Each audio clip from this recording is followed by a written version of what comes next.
So,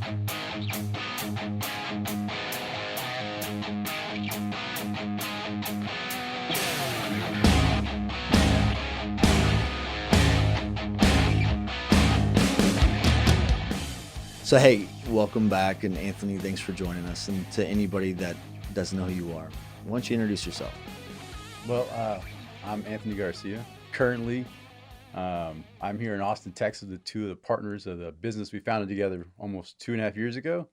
We've known each other for 5, 6 years, 7 years. I've known you longer than my wife, so that means I 7+ years, somewhere around there. That means your next child has to be named after me. Yeah, but I've known you just as long as I've known my wife, so it's like the relationships match up like that for me as far as timing. But yeah, partner in the business, resident of Texas, veteran of the United States Army. And, Bullet sponge. Former bullet sponge. But then I was also a former crane operator too. You have a story. I mean, your whole family's construction and stuff, but go back because what I was able to do, and just so you know, and I think you guys know this, we have our own, you guys, so that those don't know, these are the partners of Overwatch. We started this thing together, right? But this is the DCAC Live conference that we built into with the podcast now. So DCAC Revolution. And the revolution is really not focused on the technology and the means and methods in which we deploy technology and data center space. It's really about the people, and I'm more focused on the people and the individual stories, because I do think that there's people that are listening. In this case, you guys are both military veterans, but you're industry veterans, and there are people transitioning out of the Army. Like I just got an invite right before we were walking in here to a guy who we met who's going to be leaving the Army. He'll be retiring and he'll be getting right into the industry. Right. And you'll be talking to other people that are sitting at some base, maybe it's Fort Lewis or wherever you were stationed. And they're thinking about like, hey, I've heard a lot about this industry. I may want to transition into it. So hopefully this story, or the stories that you guys have, because his is a pretty good story. He was just sharing it. We're doing a spotlight right now, not selfishly. I think some people may see this and be like, oh, how clever. Kirk took the DCAC platform and weaponized it for, the benefit of Overwatch. But that's not what this platform's for. It's for us to talk about the industry. And really, I'm excited because I'm going to be able to have the opportunity to reach the audience at Data Center World here at the end of the month. And I'm going to be speaking specifically about the providing purpose to veterans, which we all know is our number one mission. Oh, yeah. And I think that there's people that know Jesse, and some people that know who he is, but now they'll find more value and understand how to engage with them better, maybe having just heard this first part of the podcast, which was his own story. And we kind of left off right where we started this brand and how that happened. And we're going to dovetail that back, because what I really want people to do is I want them to understand your story too, right? And we'll start with even where we met, and then at the end of the day, we'll use what we had. And because I remember vividly where I was standing, what I was saying, when I told both of you guys want to do this thing. And I remember what your guys' responses were. And then I want to go backwards from there, actually, because you guys I've had the privilege of knowing you for years and working with you for years. And I know what you guys have done in your service to this country, and your stories are awesome. And I want others to know that. And I want to share those stories because your guys' purposes, which give me purpose, is why I think that we've been able to be successful both individually and then as our business. Would you agree? Yeah, for sure. So to that end, you were born and raised in a construction family, right? Your dad's... Could I say something real quick? You said something really great earlier. I wanted to just make sure I didn't forget. You were talking about the reason for the podcast and the thing behind people. What I think is so valuable for a veteran is you come out and you're like, how did you get here? Like, how did you do that job? Like, do I go get an MBA? Should I get this PMP certification? Do I become an account executive? You don't know what's what. You have no idea how you get there. So when you hear these stories, you realize it's just people. That's right. And they met other people and they did good work for those people. And they're like, that guy does good work. Right. And it just perpetuated itself. So I think the greatest thing you're doing with this platform is you're going to give an insight to veterans all over the world that want to know, how do you become a VP of Construction at EVP of Construction at Roseanne, or lead massive efforts with Cyrus One, and just the things that we're going to be able to share today too. So yeah, that's awesome. that's the coolest thing I like about the platform right there. Dude, that's awesome. I appreciate it. And that's That's what it was built for, right? Is I felt like there was the number one request I always had when I did DCAC Live was that people didn't have an opportunity to get more with those individuals, or they wanted more of it. And rather than dilute that conference and by going into multiple other markets, we wanted to still satisfy their demand to know more about these people that we take for granted that we get to. I mean, we rub shoulders with all of the major influencers in this space, but not everybody does. And those people have some really amazing stories, right? So if we can use this platform to kind of go deep dive into those people, I think it'll have a more meaningful impact on what we're trying to do as an industry. So going back to you, I know where we met. I remember how Rico Suave showed up, right? He never didn't have cowboy boots on. He never didn't have a sports coat That's on, right. no matter what.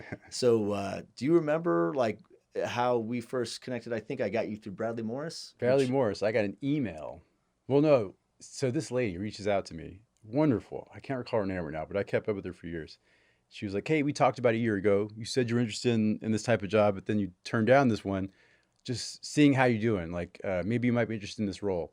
And I was like, You were building towers in like Brazil or something like that back then, right? Or you were yeah, all over the country with AT&T and for Verizon, just various places around the country. But I said, yeah, sure. I'm saying no opportunity. What do you, let's hear more. And she sends my resume. I sent her my resume, which has now I'm building towers. I didn't just get out of the Army. So, I mean, that was one keynote that I didn't realize at the time. And she comes back and she says, actually, this job isn't for you. My friend told me that you should apply for this job. And she describes it. She says it matches to what you told me a year ago to the T, which is you wanted a company with a global footprint and you wanted to travel. You wanted to be involved with big programs. And so I was like, can you interview next week? And it was like, no. Oh, shit. I was like, this is the exact job I wanted. These are all these things. I had a trip planned to Brazil. I was going to be in Rio de Janeiro and then Sao Paulo for a little bit. And I was like, can you do a Skype? This is before video conference was a Yeah, thing. but I remember we did that. Didn't Yeah, we? I was like, will you do a Skype? She sends the email, anxiously waiting for a few days. He's like, yeah, of course. Sure. So I recall being in Brazil, opening up Skype, and there it is, bigger beard than you have now, and a vest. And I was like, what the fuck? I packed a long sleeve shirt, a sport coat. I didn't have the sport coat on because like let me be a little casual. So I had a long sleeve shirt on. I expecting this guy to be in a suit, and that was my first experience with Kirk LaFell. I had worn those sports coats long enough, man, where I was like, one day I want to be in a position where I never have to wear those again. Did he have the butterfly shoes on? Is that what you All I saw was from here up. Oh, I had okay, I had nothing on below that. It was just that. Right? So I remember that, and then I remember I was like, hey, let's meet. Were you living in San Antonio then? Were you in Corpus? San Antonio. You were in San Antonio, and I got your last name and just assumed that we'd have to meet at Marty's. It's like, man, this guy's great. They have chips and salsa here already. This is perfect. No, I remember meeting you for the first time, and I was like, hey, man, I live in Austin, and it's like Friday. We met on a Friday for lunch, right? And I'm like, I'm probably going to be what we call business casual in Austin. That may not make sense.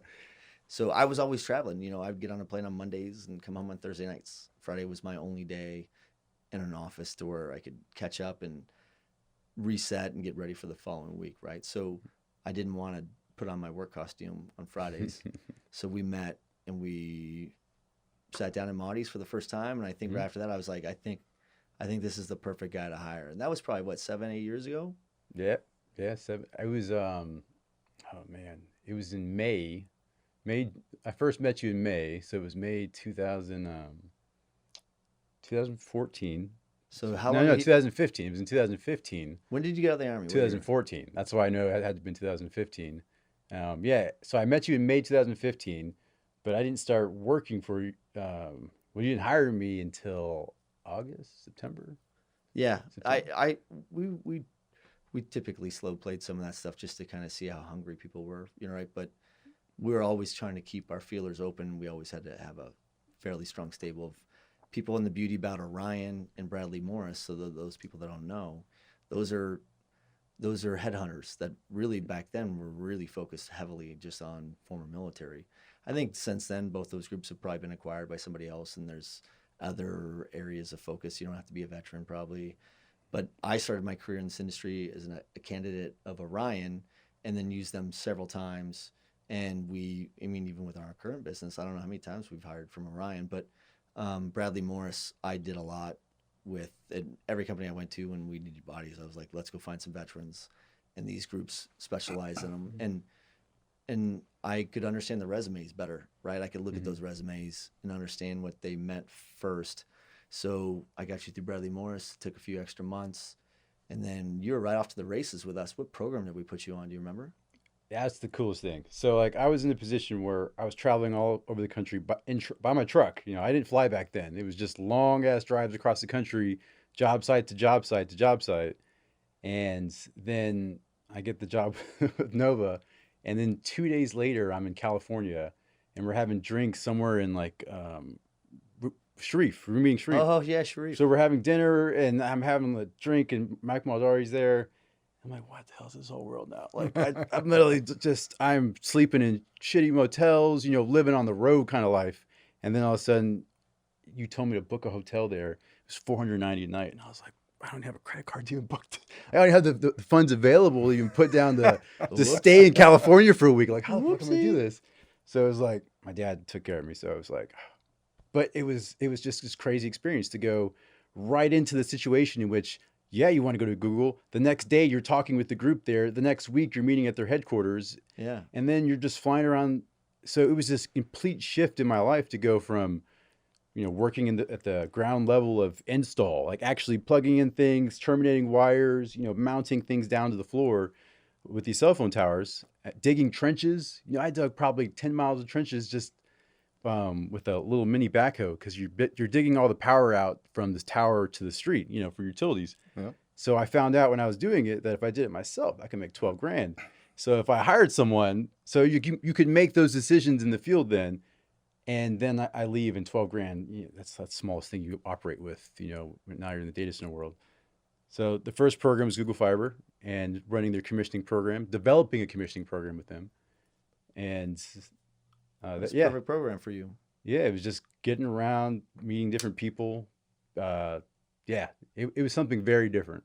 Yeah, they gave us a really cool office to office out of up there, remember? And we tried to make it as cool as we could, like they do on their own campus. You know, the only difference is we probably had a lot more beer in our fridge than they do, but That was a cool office. We literally had bicycles that we could have Nerf wars on. we had In that office. that was one of my things. No matter what office we had, I always buy like $500 worth of Nerf guns. Remember the arcades? You remember? Yeah, I was just about to say that. What is it? arcade with the arcade machine. Oh, I still got one. Had of those. like Yep. had every arcade game ever We made. put 2,000 games on there, so it was an old school arcade game. Those things were cool because those things, although they're not that expensive. If you look at but it does have a big change on people when they get to come in and play Donkey Kong or something, and Yeah. you get to chill for a little bit. And I wanna go back to AG, but you're 100% right with just Pigs Knuckle, Ohio. You know what I mean? I went from Pigs Knuckle, Ohio, where I graduated with, you know, I don't know. You still live there. I still live there, yeah. But going from a school that, you know, I don't even remember, but I'm pretty sure I graduated with less than 100 people, you know, and then I'm in Santa Clara, California. Mecca, Silicon Valley, right? Yeah. Yeah, it was a big change. I mean, like, that was good though. I mean, that's why I also like veterans too, is because they acclimate with change different, you know, because they're used to that. The military does an amazing job of training you how to be a soldier, sailor, or airman, right? I think. I mean, For they sure. may not do as good of a job Probably better. training you out of that sometimes, but it is good, right? And I just felt like there's almost nothing that we couldn't throw at each other, right? And at the time, there was mainly a lot of Navy folks in this space, a lot of Air Force, you know, power pros and all that stuff, but not a lot of Army. You see even less in the Marine Corps. You see Air Force, Yeah. not as prevalent I think probably. there's But like one battalion in the entire Army that is prime power. Mm-hmm. So like when you think about just what the Army focuses on, we got one 800-man group in the entire United States Army that does what Sure. Navy and Air Force does, you know, at scale. And I was telling him this, and I'm sure that we would totally agree on this. It's probably because if they're smart enough, they went to a different branch, right? You know what I told him? I'm is- just assuming. I'm we sure would you've agree on heard this that. statistic too, but I'm pretty sure in the infantry has the largest concentration of highly aptitude individuals. Wouldn't you agree? Well, it's the most competitive branch. You know, For officers, for sure. no, it's certainly yeah, you know, it's super competitive. You know, I think anyone, I don't know how to quite explain it, but from a officer like wanting to aspire to things in their career, yeah, you've got to be there. That Yeah. means you have to understand things from a very complex environment, and you got to manage. I mean, you're in a business of managing the battle. So for me, it's like a really, well, that's the reason I like the infantry. Like the idea of coming in and leading and being part of that was my whole thinking. Competitive society, I didn't know it was going to be competitive. I mean, when I No, went to the yeah. recruiter and I told him infantry, he was like, "Are you sure you want to do that?" He's like, "You did pretty good on your ad job." He's like, "You don't have to." And I was like, I don't understand what you mean." I honestly didn't understand it other than like, what, you're lazy? Like you don't want to do this? Sure. I didn't think about it from there's a career afterwards. It was like, no, I want to go be an infantryman. Like Sure. that's what I want to go do. And I think it's wasn't awesome. thinking about a career and as afterwards. much shit as I give the Army guys, I think you guys know my whole lineage is military. Yeah. My next older brother, if he was sitting on that other side right now, he would have probably already slapped me twice. He's a Army officer, right? He flew helicopters, and he has an amazing story. He went to West Point and got to do a lot of really cool stuff, right? And for you, you were an enlisted reservist before you Yeah. became an officer. When then you did that to put yourself through I school? enlisted February 6th, 2006. February 16th, 2006. And then was that reserve? Were So you, what's interesting is I was ready to go active. At the time, it was like, you know what, I'm ready to go. you had a brother that was Air Force who was stationed in Well, Germany? no, my brother was Army, and he got stationed in San Antonio. Mm. And, you know, this was by chance, you know, these things happen. But being in San Antonio with him is how I met all of the people he worked with. So he was working for this commanding general who ran like Army North, and he was a communications sergeant. So he had a major, master sergeant, E7, all these other group senior enlisted officers that were just a team, you know, like they went to lunch together, they did things together, they supported the general. And when I got to hang around with those guys, it was like, hey, Anthony, come meet this guy, come meet this girl, this one major, because she knows about ROTC and she wants to talk to you about if you want to become an officer. So as I'm talking with her, she's like, you should really talk to this major over at the University of Texas, San Antonio. And so like, it was just this being part of that group, being part of that environment was solely because of my brother. So I would never have become an officer if it wasn't, you know, having a brother who knew a major who was like, no, you should go join the Army Reserve right now because then you can go to college and then go active duty. She's like, don't just, it's like just this methodology behind it, not just go and do one thing. And if I hadn't met that, I would have been active duty. Who knows what my But life that's the would have advice taken. that you guys have to be pouring into guys like Diego on our team, right? We have guys that just graduated from college and want to be a part of whether it's active duty or reserve or, you know, they just need some coaching up. Or even your son when Yeah. we had that That's conversation right. with him. Oh man, that's an amazing story. Oh, I yeah. hope that we have time at the end of this podcast to share that nugget of genius that you guys had, but there's probably no better way to explain the difference. The question was, my son, who is a senior in high school, was asking because he's looking at ROTC as an option for some of these schools. And he said, hey, what's the difference between being an officer and enlisted? You were enlisted, you were enlisted and an officer. Oh, that story. And that story was epic. There was no better way to explain that. And at some point we will. Yeah. But going back to you, I know I kind of pulled you back and forth, but your Army, I mean, you got into the Google program. You do have an officer background. We're going to actually deep dive into your guys' Army backgrounds because that's the meat and potatoes, right? I think there's going to be a lot of people here that'll resonate and tie into that. But before that, you know, I want to establish maybe a foundation for them on the veteran side, helping kind of identify how much of an influence you guys have on this space, right? And how you're not just veterans of the military, but veterans of industry now, and you're still able to make profound impacts to things that we're doing as a business, as well as how that transcends into the industry. So for you, we had you on that program, the Google Fiber program, which was awesome. And then at some point, right when we were tying up with his story, he's like, I got to live with with Anthony? Was that the first time you guys were kind of? Well, we had been hanging out a bunch before Because that. we used to just rent 'cause- apartments back then and then put people in them, right? Yeah. Yep. Well, and that, and Anthony would always pop over and hang out with us.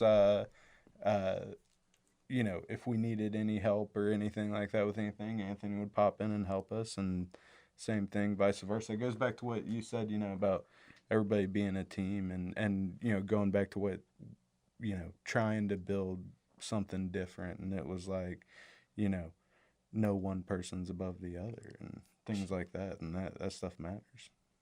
Yeah. Yeah. No, it was really true.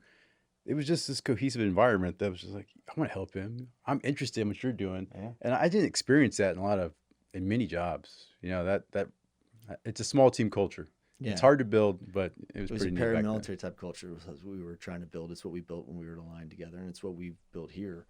Going back to that though, you ended up going back onto some other programs. I think that before you went to Oracle, you were on we run Zcolo programs. Oh you yeah, were that on was the Cyrus cool thing. Is like I start working, and you introduced me to Mike. I start working for Mike Maldari, and then again, I'm all over the country. I think 11 different states. It was 9 different states, 11 different cities, and it was every week. Going to a different city, going to a different state, and then Mike calls me up in November, and he's like, "Hey, I got a program in Arizona. Can you be there on Monday?" I was like, "Hell yeah." He couldn't even finish a sentence. I was like, "Yeah, I'm ready to do one," because I was tired. You weren't married then. I remember that. I wasn't. But I was the Google sites were fun. They were cool, but they were little sites. It was complex. It was dealing with coordination and dealing with the coordination within the company was what you're doing a lot of work with. And then stepping onto a site like Cyrus One and being part of a big construction project was like, yes, like this is what I got out to do. This was fun, but this is what I got out to do and be a part of. And what was neat about it is the lessons I learned in the military, like literally the headaches, the stressful times I've had with just being a leader in the military, it paid off right there. Like literally that first site, I had dealt with some very interesting characters who didn't like me at all. And I knew how to address it right away. I knew like, wait, this isn't fester. This doesn't go on. This gets addressed tomorrow. I'm coming in at 5 a.m. We're sitting in front of your desk. You're going to tell me why you don't like me. You're going to tell me what's the problem. We're not going to do this project with this passive aggressive shit underneath it. And I wouldn't have done that if I didn't deal with that through so much more difficult degree a long time ago. So when you talk about the lessons of the military, it's hard to always translate them. But for me, yeah, I get to pull little nuggets out occasionally of like, I can drive situations in that. And then it was like, well, I don't know how to build a data center yet. I know how to deal with personnel. I know how to deal with process. I know the timelines. I know how to build a schedule. I watched a YouTube video the night before. So like I know those things, but I still don't know what the hell's going on in that building. So that was different because it became, I know what a platoon sergeant is now. The platoon sergeant is one who knows, who has that experience. So that's the superintendent. And it becomes, well, what do? I got to be with this guy. I got to understand what he understands. I need to go to his meetings, be part of his world. Otherwise, I'm not going to know what's going on. So I can't say that came super intuitive as much as addressing the problem, but yeah, it became learning. Yeah. And that's the fun part, right? Learning as much as you can in this space, and this space will offer you every opportunity in the world to learn, painfully so or humbly so if you don't listen to what it's trying to teach you. But you end up leaving. I left Nova first, I think, and then you positioned yourself, and then I was in California. Yeah, we were all in California. Yeah. Because I remember sending my wife a screenshot, and I was like, "Can you believe this shit?" And then it was, I think that Stock, who's with us now, Stock and I were at a line together, and we were in Seattle, and we were sitting down with like Brian and some of those guys at the Oracle of the days. And I know that there's a lot of changes that probably have taken place there, but they were like, we really need a guy that could do this, and he has construction experience and knows what the white space is and all these things. And I said, I happen to know the perfect guy. And I remember calling him like, remember that time that we talked and you said that you couldn't wait till you had the opportunity to move to Seattle? He's like, never did we have that conversation. Born and raised Texan, right? I was like, well, maybe I heard it different then, but you should really make a phone call to these guys and reach out. And then what happened? Yeah, no, it was interesting. I remember the text you sent me too. It was this picture of a business card. And it was like, call this lady. Oh, that's right. And then you talked to me before, but that was the follow-on text. And It's like, well, at the time, it was like I had spent the past few months deciding what to do. Because when you announced you were leaving, I mean, I like what I was doing, but you brought the culture, you brought that environment. And so when you left, it was like, I'm going to keep doing what I'm doing. I'm not going to stop my projects, but I think I'm going to start looking elsewhere. So I don't know what I want to do, but after doing all the things that we've done, traveling across the country, doing big programs, I was like, oh, I am super ambitious. Like, I want to go work for NASA or something. Like, I want to go do some crazy program. I started looking at SpaceX and Blue Origin a lot. And that was always like that thing you think of like a little kid, like be part of a space program. But I'm not that smart. So like it wasn't going to work. I don't have that much experience. I'm just super ambitious. I'm not very smart. And then I remember I remember it. I was in the Army. I gotta find my way in. It's not it's not that angle. I don't think Elon's got a big list of infantry people he's trying to hire right now. Yeah. So all right, I got to be more realistic about what I can achieve. And it was like, who do I know? Well, I know people at Google I met this whole time. I know this one guy at Google I met, and he was asking me what I wanted to do, and I was like, I've always wanted to work for Facebook's data center program. Yeah, I was like, didn't you interview at Facebook? And it was like they build really big data centers. It seemed that to me, building big things is just exciting, and that was what I wanted to do. It was like, well, I'm either going to build big things, or I'm going to go work in some other technical capacity that I don't know yet. And I interviewed for some site selection role, and what's interesting is they call me back and they're like, hey, everyone thinks you should be hired, but they all agree that you don't know anything about that role. And it was like, well, cool. She's like, perfect, nailed it. I was like, well, yeah. I was like, all right. So she's like, when do I start? Yeah. She's like, well, you can either wait 6 months for someone who's going to leave the team because they're relocating to New York, and that creates an opening in California. And she's like, or you can go have a phone interview with the construction project manager because there's a role right now you can go to in New Mexico.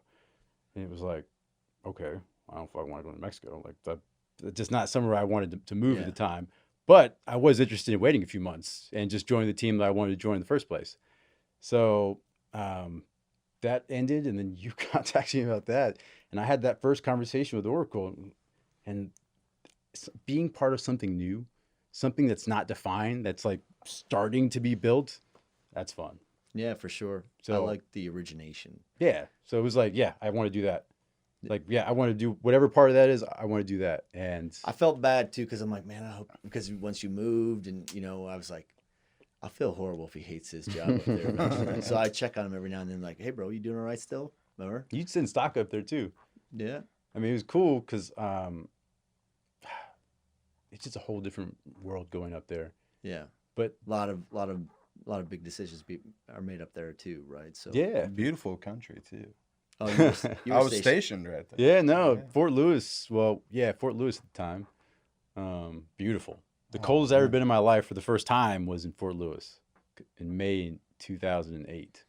May. Coldest I've ever been in my life in May. Yeah, in Fort Lewis. To give you an idea about what the weather's like, like, rains every day. Yeah, May. Like in Texas, our last, well, we're extending it seems like every year. But do you remember when we, so that, I mean, you were at Oracle for a couple of years, right? And then I asked you to come speak at DCAC probably. Mm-hmm. You probably didn't realize. You sent me an email about, or someone at DCAC, through you was like, and it was like, oh, we started the conversation. It's like, hell yeah, I want to talk about veterans. It was, I think I married you up with the Salute guys. Yeah. And I said, hey, yeah, Lee. Yep. So Lee, former Army, right? And I said, what would be great is Lee's group, right? The origination of that whole business was they were hiring homeless veterans. I remember when Oakroy and those guys started it, we were at Nova, and we put day laborers from Salute on every program we could, because we knew that every time we were doing that, we were putting a homeless veteran to work. And then they just kind of picked up from there and just kept growing those veterans from homeless veterans to, they were moving beyond day laborer roles and into more established roles that allowed them to kind of grow and build a career from. And we were making phone calls to all the GCs on their behalf. And so Lee, who's been great for us and great for the veteran community, I asked him to come speak at it, and I think you spoke on a panel with him or something. Yeah. Right? Yeah, I met him in Seattle too. I got him a meeting with me at Oracle so you can meet the build team over there. So it was really neat to get to know like just their business, because any group that's just going to focus on veterans, actually want to hire and put them in business, take the time to want to train and develop it, I'm gonna support you. Oh, So, 100%. I was the same way. I was like, Okroy, we're all in. Any call I can make. Anytime that we could help a homeless veteran get a job or find a purpose, even back then we were doing it, right? Right. I think it was something that we were just picking up because we all learn, that we are our brother and sister's keeper. But when we become civilians, right, doesn't mean we stop being that. And I found a lot of purpose in that. And over the course of time, I just wanted to find more opportunities for that. I've always hired veterans and hired from military headhunters and used veteran-owned businesses as often as we could. But that was just a collateral benefit. It didn't mean I had to. It just meant like if I could, I would find the opportunity to. But right around that time, I had woken up one day and said, we were traveling pretty hard. Jesse and I were running really aggressively.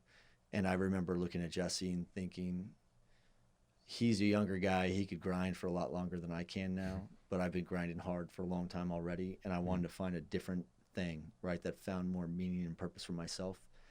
And I think I went to Jesse and said, hey, bro, I love you. You're doing a great job, but I'm going to probably be leaving. And I knew it when I was hosting DCAC in like 2019. And you and I had already I probably tipped my cards to you before that, right? And said, hey, I don't want to put you in a bad situation. You mean like not telling my wife that I'm quitting my job? You mean we're about to do very good, and we're gonna go no, fly. I didn't even tell her. My favorite line whenever we were hiring people in the beginning stages, I'm like, how would you like to make 50% of what you used to work, but only have to work twice as much? Does that sound amazing? Let's do this. Oh, and there's no benefits. We're not there yet, right? But Anthony's like any other, there's some kids that come to DCAC, and I sit in the front row all the time, right? I try to sit at most of those people are there because I want to hear them talk, right? Sure. And Anthony would sit in the front row of all of them too. So I knew where he was going to be sitting one day. So I just kind of snuck up behind him and sat right behind him. And in the middle of the speech, I go, hey. And I leaned over and whispered into your ear. Do you remember that? I go, hey, Anthony, do you want to put the band back together? And you said something. You're like, we're going to do this. And I was like, I don't know what that is, but I'm down. Yeah. It was something like that. And I was like, ride or die, bitches. Let's do this. I'm like, at least I got Anthony. And I mean, like, Jesse, you're always the first guy who's like, listen, bro, I want to do X, Y, and Z, but I got kids and I live in the taint of Ohio, and like my wife will murder me if I come home and make her concerned about those types of things. And that was the big thing that he was sensitive to. But I'm like, you got to do you, man, and you got to do what's best for you and your family. I've always said that, right? I'm like, you. But right after I left, you're like, no matter what, I'm leaving, and I'm in. Right? And my solution was just, I'm not going to tell my wife.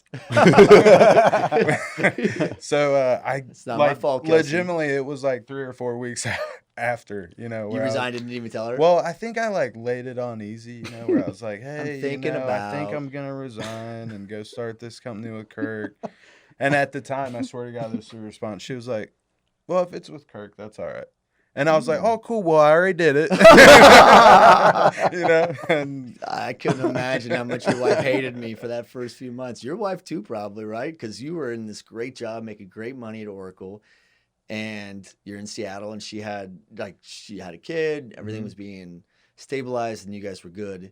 And then I'm like, no, dude, don't get too comfortable. That sucks. Let's come over here, and let's all struggle. Hey, look, I think that there's going to be a global pandemic in a few months, and if we time this right, we can really put ourselves out there 4 months ahead of time. Talking about all that character we're about to build. Yeah, Get ready. Well, listen, so and we're going to come back to that part and move forward but now it talks about, like, I think that people in the industry ought to understand who you guys are and how far back we go and how you both ended up getting suckered into going out and starting Overwatch with me.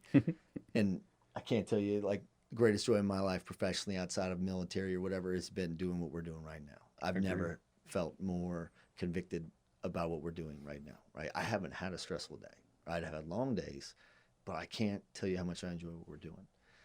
And I think that's a lot because of you guys, you know, and being able to do it with you guys. No matter what happens, just like in the military, I knew we'd pull the plug, go deep. No matter what happened, I always had those people with me, and we were never on our own, right? And I had a lot of faith and confidence. Even if I didn't like some of those people, I had a great deal of respect for what they were able to do. For here, I get to like and respect these people, and I wanted those people to understand your background, right? In this space, because there's people in this industry that we're going to target with this stuff, and they're like, okay, so that's who they are, and that's how they got into this space. But what I really want to do, and as you guys know, my greatest passion is going back into the military side. So there's a lot of people that probably don't know certain things about your military backgrounds, right? And I think maybe, you know, let's shift back to you first. Sure. But you were why did you go infantry again? I mean, It's actually an Did you lose a interesting bet? story. No. So I had actually signed up as 68 Whiskey, which is a combat medic. Because remember I told you I went to nursing school and stuff like that. And, you know, really what turned me off from nursing school, if I'm being honest, was the shitty diapers. You know, that was just a deal breaker for me. So I want to help, but which Yeah. I did not see that coming. But the blood and guts and stuff like that never really bothered me, right? Sure. So I was going combat medic, and had already done MEPS, all that, and I'm literally going back to MEPS to ship out, right? And they go, we gave away all the 68 Whiskey spots this month. You're gonna have to wait, you know, until the next. I don't know how they do it. They do so many spots a month, right? Yeah.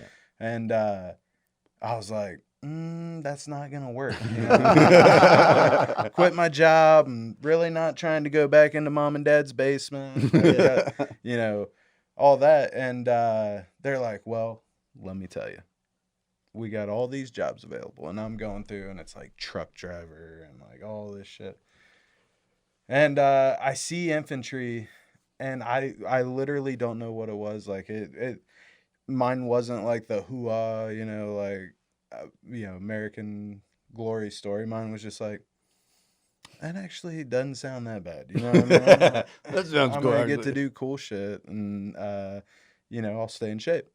And yeah, so I was like, cool, I'll ship out as infantry, and I left that day as infantry instead of 68 Whiskey, and Sucker. my mother was mortified. You had to make the decision that day. Oh yeah. Oh man, There's I thought you got probably- to think about it. No. There's probably no No. greater salesperson than a military recruiter. Oh yeah, he's Right. like, oh yeah, you know, you're probably just gonna, you know, do PT in the morning, play video games after that for the rest of the day. Yeah, you'll be the next Patton. That's what they're thinking. Yeah.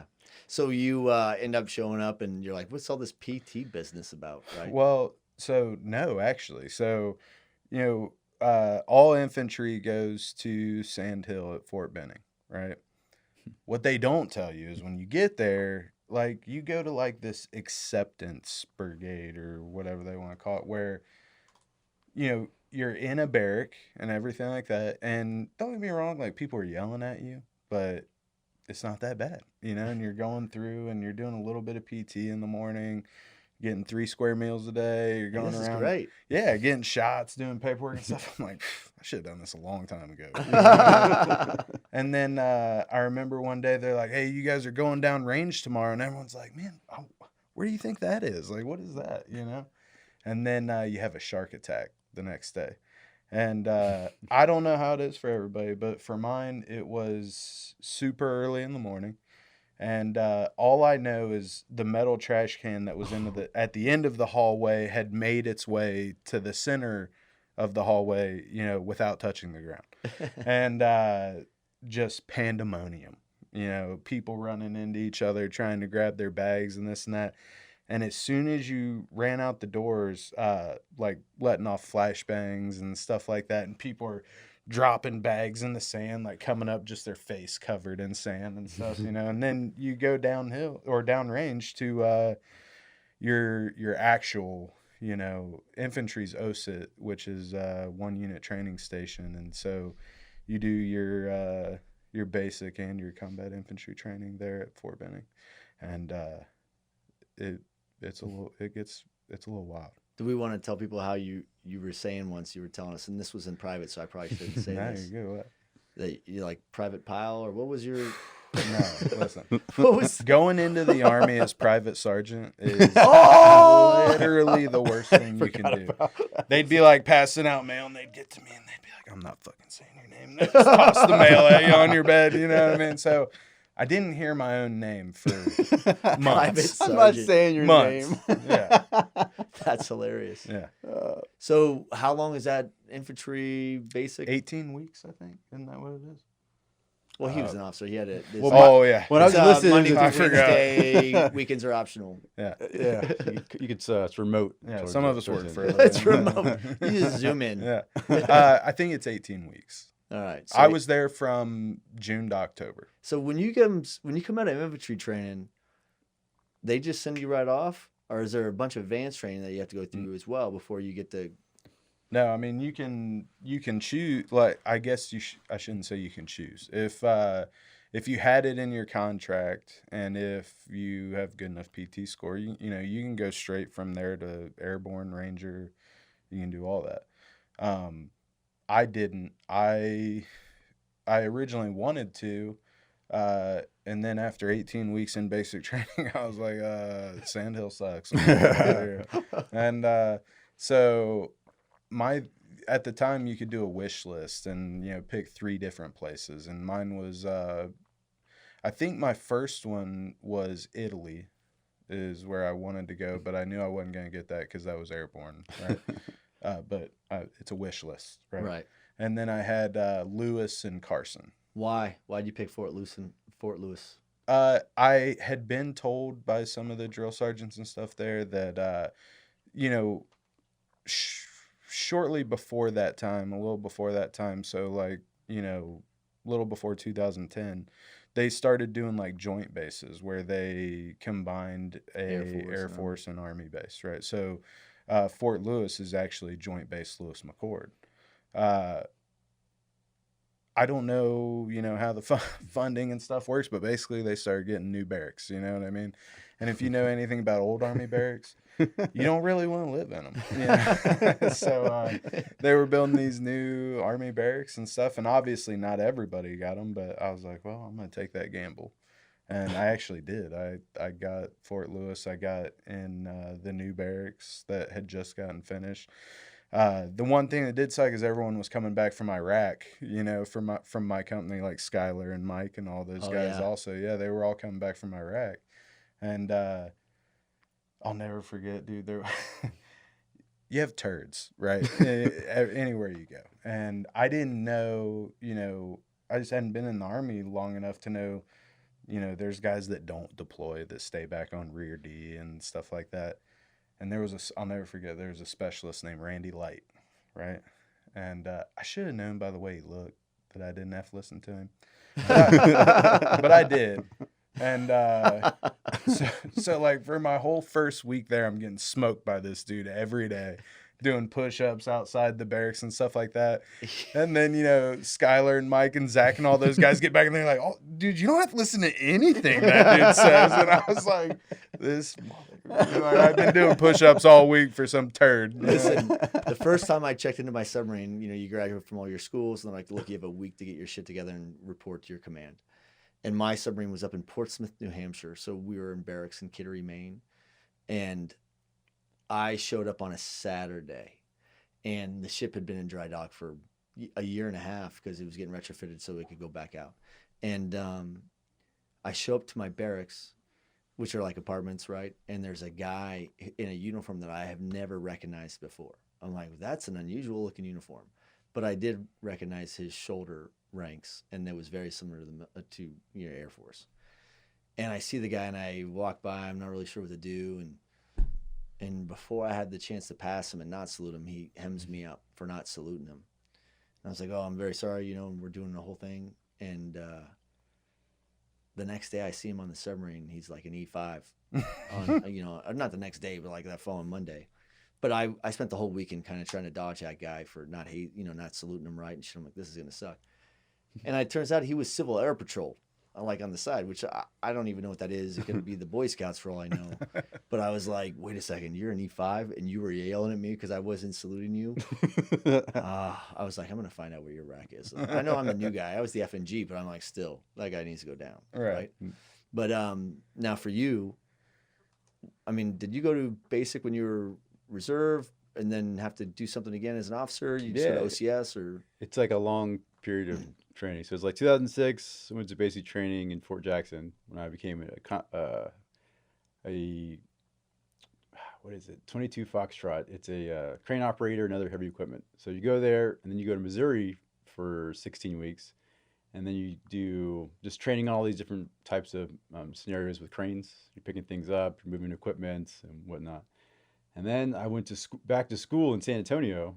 And at that point, I could become so this is all from the advice of the woman I met through my brother, who was like, if you want, this is the best path for you. Join right now. Go get some experience, what it feels like to be a soldier. If you really want to be a leader, go feel what it's like to be a soldier. That was her guidance. So it was like, I joined the reserves. Went engineering. I joined a unit in San Antonio. It was an asphalt unit.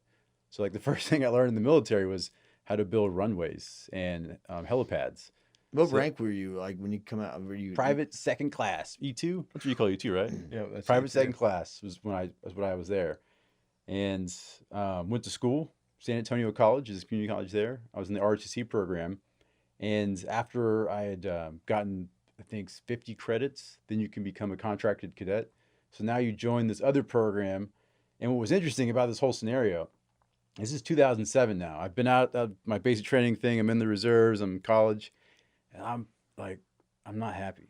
Like I'm so tired of waiting at this point that I tell my instructor at at San Antonio College, Sergeant Trujillo, I was like, I'm done, dude.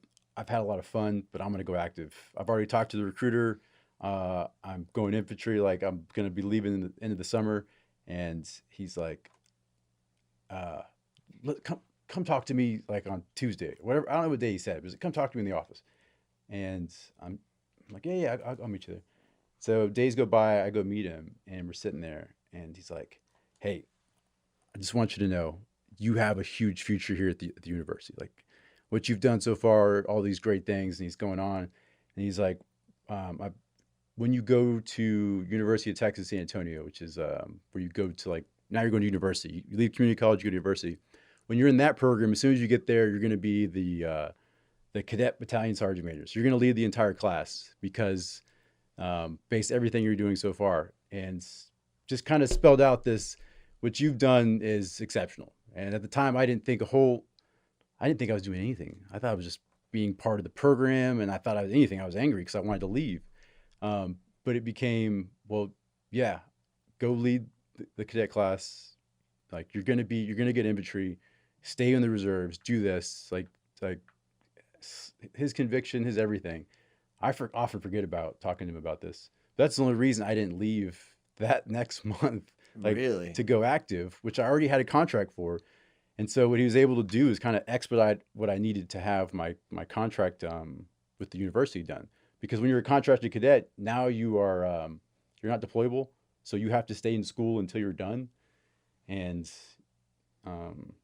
yeah, so 2 weeks later, instead of doing what I was going to do there, I signed up as a contracted cadet, and I stayed in school. And I stayed in school and graduated in 2009. And so all that time you're doing, it's ROTC in college. You're doing these things. You go for the summer. I went to Fort Lewis for your final like cadet thing, where you're doing like a mini basic training type of thing.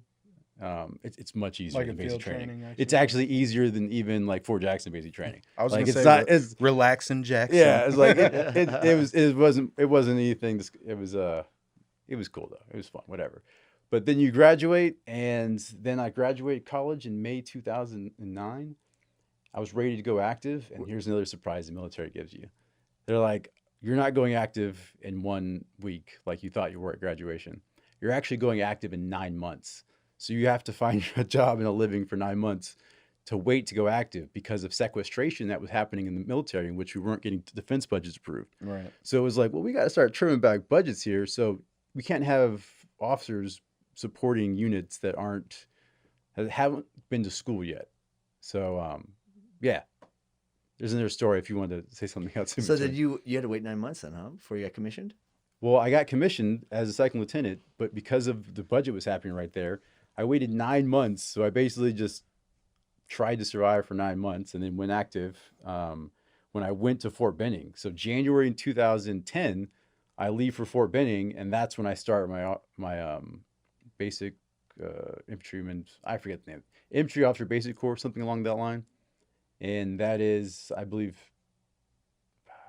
man, like 4 months. But it's 6 it's months. basically boot camp for officers. Yeah, but it's not Infantry boot camp, though. for officers. Actually, like the thing you did in Fort Jackson is the boot camp for officers for ROTC grads, anyways. University, the academies have their own shit, but that school is not a basic. That is like But- a mix of college coursework type work. But you didn't have to go to like an OCS or anything like that because you'd already gotten a basic training. Yeah, there's 3 commissioning sources for the military. There's Yeah. ROTC, there's OCS, and then there's the academies. Of course, you can throw in direct commission, but that's not a primary source at all. That's just an option.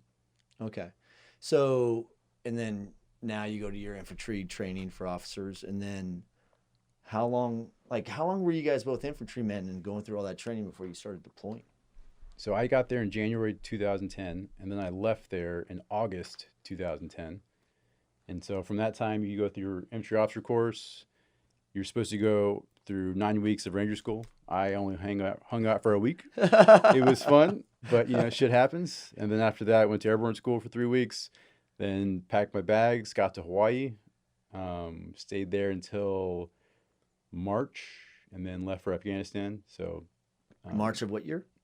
this was 2011. So your first deployment was in March of 2011 to Afghanistan. I think we got there like the end of March, maybe the 1st of April, somewhere around like the end of the month. Were you there then? I was. Okay, so what part of Afghanistan did you end up in? It was in Kunar province, Afghanistan, eastern Afghanistan. Which I'm told was probably a pretty pleasant place to be, no? It's beautiful. That's certainly. Unfortunately, sometimes you wake up in the morning, you look out in the mountains, you're like, man, this place is beautiful. It's too bad everyone wants to kill you here. And you were there, where were you at?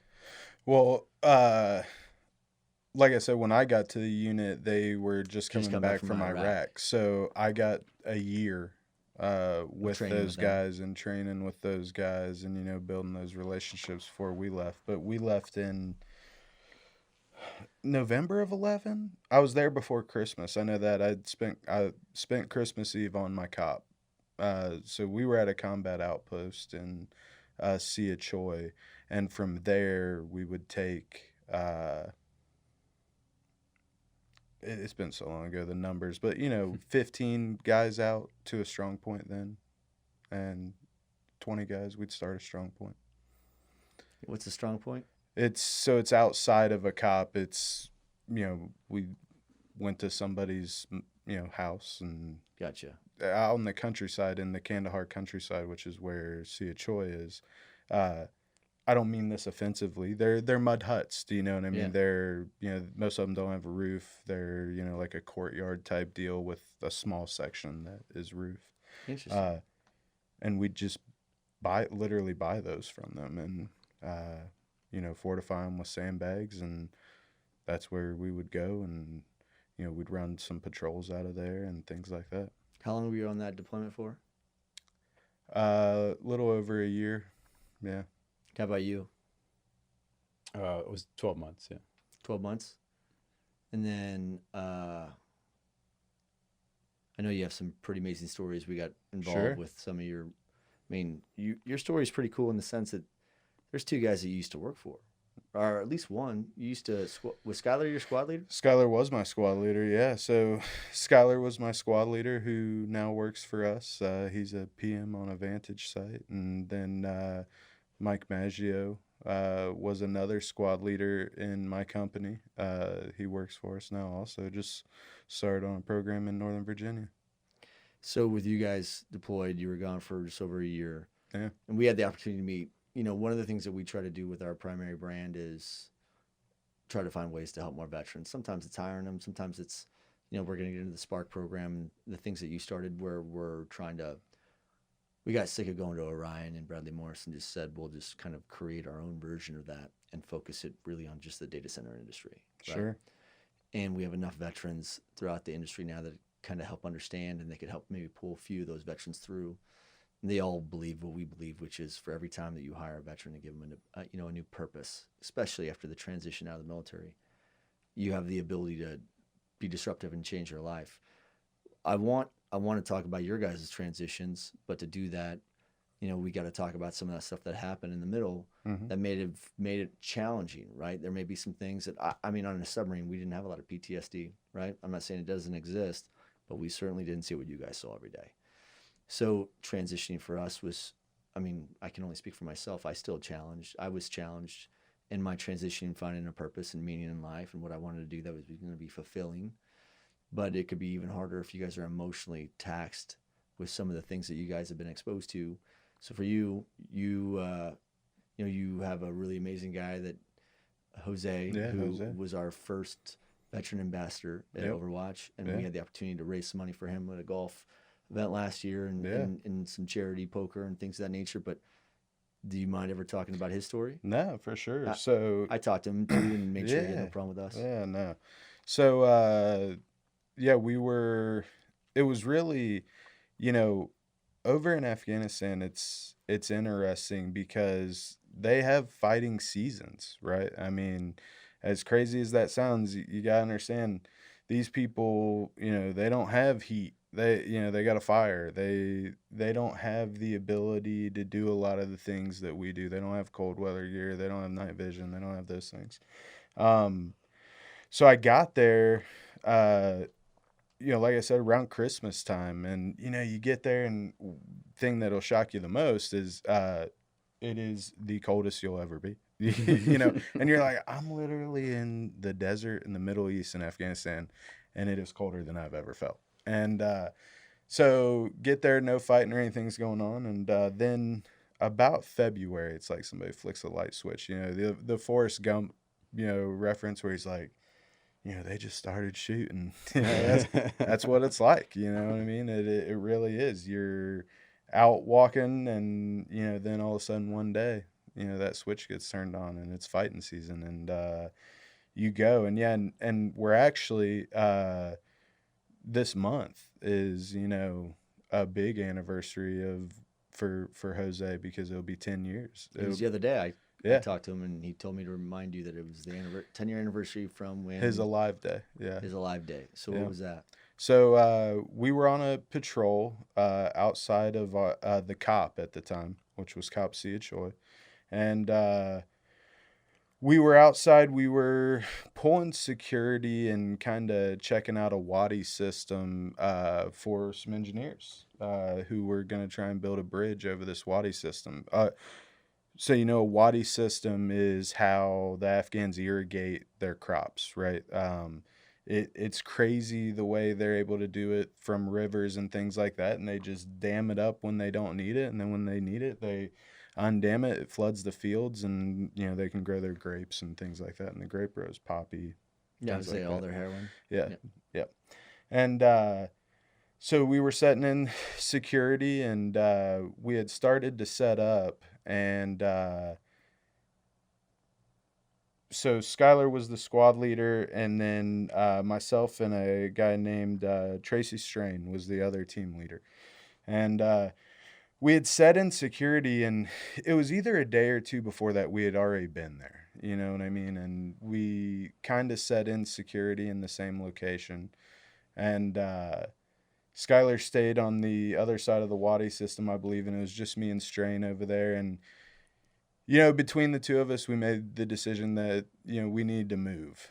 And so we started moving and had the Minehound operator. He was walking. And as we were walking, I was pulling security for him, and he stepped on an IED, right? And how close were you? Wasn't your rifle on his shoulder? Yeah, like hovering right over his shoulder. So when you pull security for your Minehound operator, they're obviously looking down, as they're scanning and listening. And he stepped on an IED. Luckily, it was only the blasting cap went off.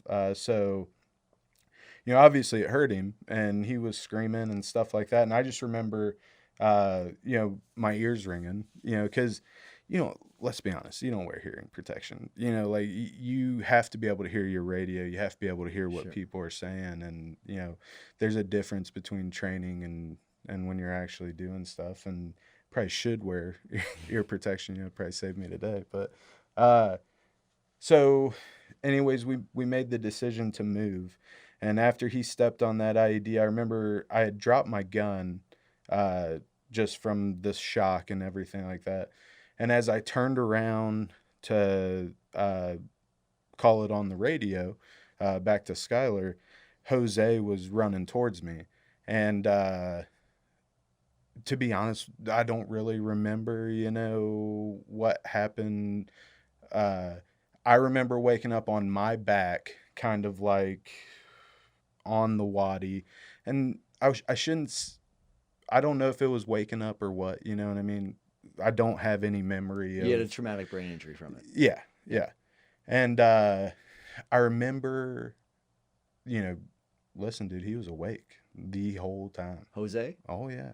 So Jose stepped on a 5-belt IED. He stepped on, I don't want to butcher this part either, so I'm not even going to guess on the amount, but a large quantity of HME, which is, homemade explosive device, and a jug full of washers and, nails and all that. I can tell you it left quite the crater in the ground, and Jose was immediately a triple amputee. He immediately lost one leg up to his hip and the other leg just below his knee, and I believe it's his right arm. And, was awake the whole time. And so I know I got up there to him and was trying to, help him the best we could. And I'll never forget a guy named Ryan Hector, right? He was up there with us too. And when I tell you, man, he saved his life. I watched. Was he a medic? No, just another trained infantry guy. And I watched him, grab this dude's femoral arteries inside of, And pinched him? what was left. Yeah. And our medic Sturdivant, I think what you were talking about was what we've talked about before, where you could definitely tell there were more IEDs up there, and so obviously everyone's trying to be very cautious about, what we're doing and things like that. And but man, Sturdivant, our medic, ran right over there and was there. No hesitation? None whatsoever. Those no. are some of the bravest people. For sure. And we're working on him and stuff. And if I remember right, the air was black, which, so when the air's black, you don't have air support. You can't call medics. You can't do those things. And I remember listening to the radio traffic and us trying to explain that he wouldn't survive, a ride somewhere in a vehicle. And when Skylar was calling up the 9 line, I know that the cop had already called the 9 line, and we were talking about 160th SOAR earlier. Man, it just so happens they were out. The Night Stalkers just happened to be flying by. They just happened to be flying by, and they And heard for those the that don't know 9 who the line. Night Stalkers are, they're the unit featured in Black Hawk Down, the unit that the Special Operations Aviation Regiment. That's right. And they're the unit that's famous for, Zero Dark 30 or going after Saddam Hussein, or I'm sorry, Osama bin Laden. But the 160th was already coming back from a. They were coming back from something they were out doing, and they heard the call come over the radio, and they were like, "We're coming." And How amazing was that? it was wild. And it's one of those like Very surreal situations, very lucky, very whatever you want to call it, one of those things that shouldn't happen but did. How lucky And, you. yeah. And I remember after we heard that, we grabbed Durai, who was the Minehound operator, and got Jose onto a litter. And I will tell you, that was the first time that he went quiet, was when we got him on the litter and about to put him on the helicopter. And, to be honest, you think when you see somebody in that condition, you think the worst. And, but we load him up, and the way it works in Afghanistan is no matter where in country, for the entire country of Afghanistan, if a U.S. service member is hurt, uh, all internet and phone communication out of the country is cut off. So that way the military has the opportunity to notify their family first, right? And at the time, where we were at, it was the most kinetic place on earth. There were firefights every day and stuff like that all around us. But so the internet was out for, several days and stuff like that. So we're thinking the worst, and really we don't know that much yet. We obviously got some updates from our leadership, like this and that, but it's spotty, right? And then we found out he survived. And actually, I think it was, one of the surgeons or something that worked on him or whatever was like, that's people just don't make it from that, you know what I mean? Sure. And he did. Well, he's a unique guy for sure, very inspirational no doubt. guy. But when you put him on that helicopter, Yeah. how long from that point until you ever talked to him again? 5 years. So we're gonna come back to that story because Yeah. I remember you were working for us at Nova and you were on a Cyrus One program. I remember was. you called and you're like, "Hey, do you mind if I run up to like Vegas for the weekend?" Yep. And you were trying to explain shit to me, and I was like, "Stop, just go." You Yep. know, like, were you kidding me? Go. Yeah. Like, take him out and get him a beer or something. I probably said right, but yes. And at that time, how long were you in your deployment? Not long. We got there, like I said, it was December-ish, and his incident happened in March. And then a month later, the guy I slept next to and bunked with and everything got killed too. Yeah, look. So we talk about this stuff. I'm not trying to No, you're good. dig under those things, but Yeah.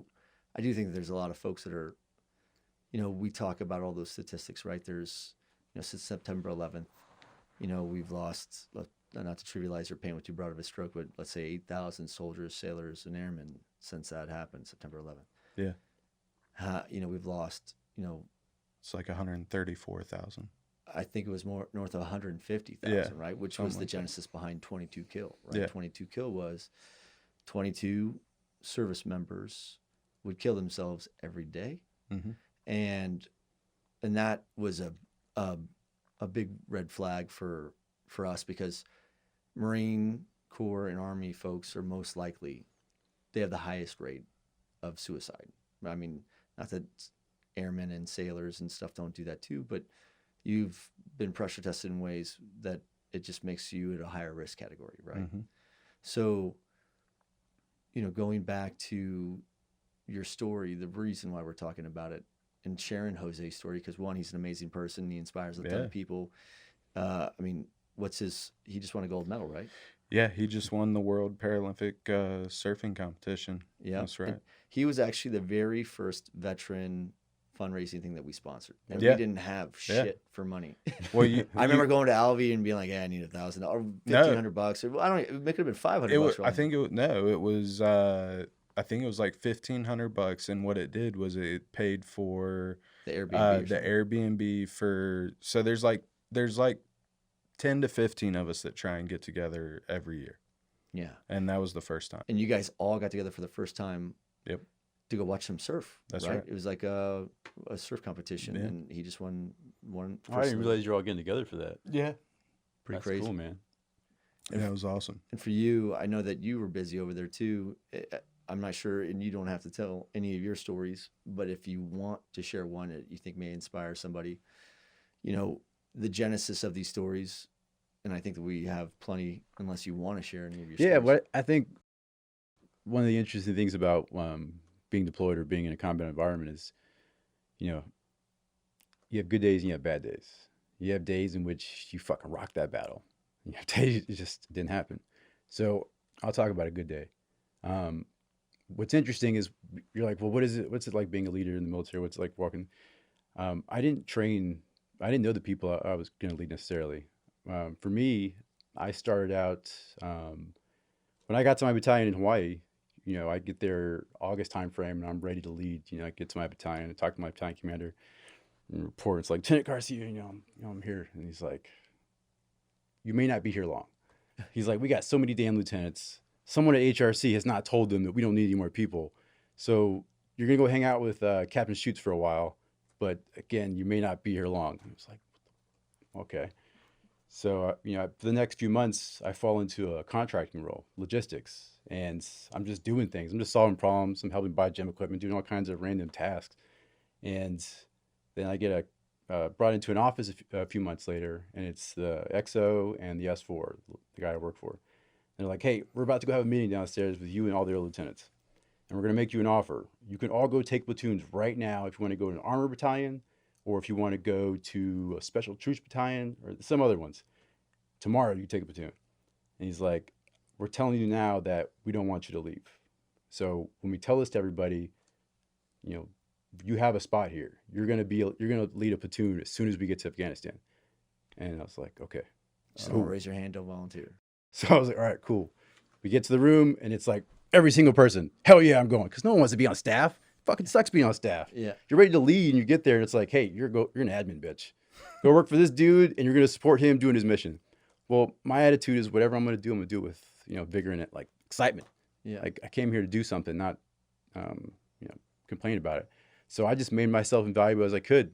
And I got to Afghanistan, and my first job was managing contracts, like construction projects all over the region.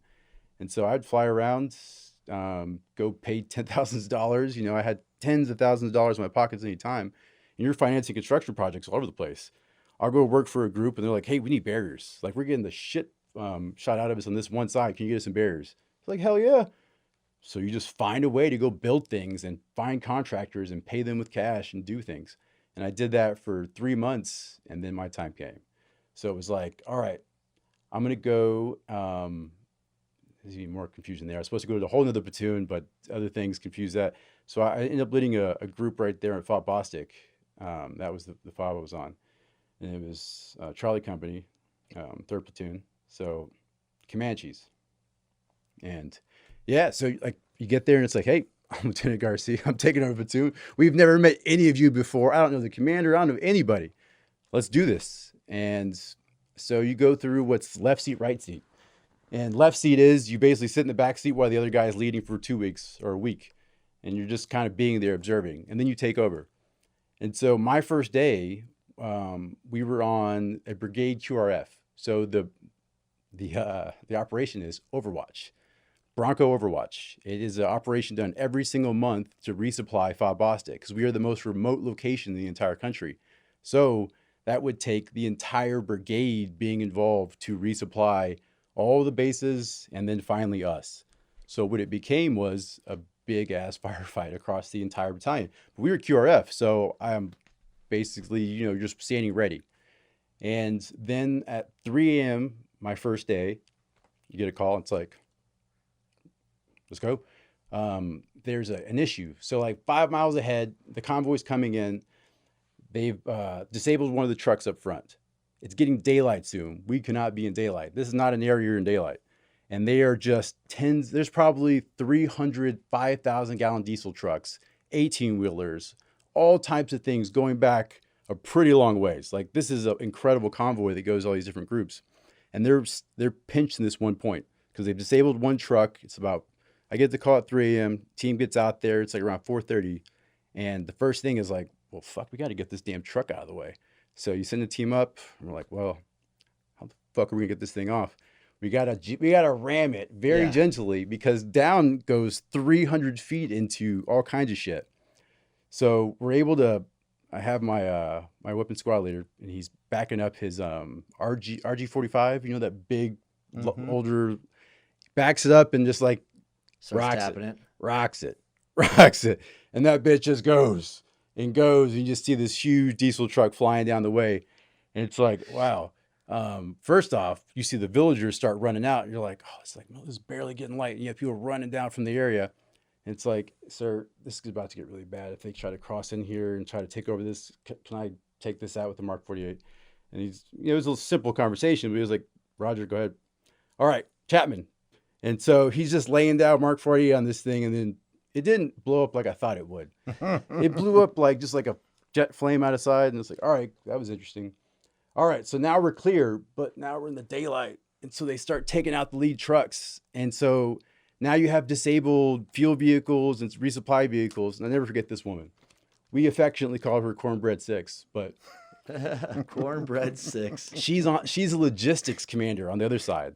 And she's just like the battle's starting to pick up now. So she's just directing it, but she has such a thick country accent that as she's coming across, she's like, we got to move up. And just the voice, I can't create it, but it was just, you're trying not to laugh because it's a very serious situation, but it's not bad yet.